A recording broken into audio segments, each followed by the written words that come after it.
আমার সেই গল্পটা এখনো শেষ হয়নি। শোনো, পাহাড়টা আগেই বলেছি ভালোবেসেছিল মেঘকে। আর মেঘ কিভাবে শুকনো খটখটে পাহাড়টাকে বানিয়ে তুলেছিল ২৬ বছরের ছোকরা, সে তো আগেই শুনেছ। সেদিন ছিল পাহাড়টার জন্মদিন।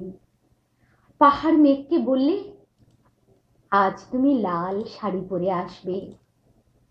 মেঘ পাহাড়কে বললে, আজ তোমাকে স্নান করিয়ে দেব চন্দন জলে। ভালোবাসলে নারীরা হয়ে যায় নরম নদী, পুরুষেরা জ্বলন্ত কাঠ।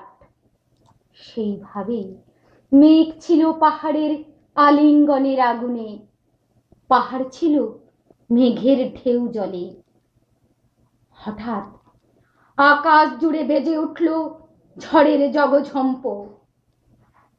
ঝাঁকড়া চুল উড়িয়ে ছিনতাইয়ের ভঙ্গিতে ছুটে এলো এক ঝাঁক হাওয়া। মেঘের আঁচলে টান মেরে বললে, ওর ছুঁড়ি তোর বিয়ে। এখনো শেষ হয়নি গল্পটা।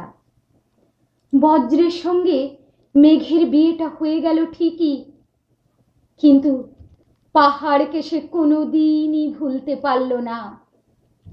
বিশ্বাস না হয়তো চিরে দেখতে পারো পাহাড়টার হাড় পাঁজর, ভিতরে থই থই করছে শত ঝরনার জল।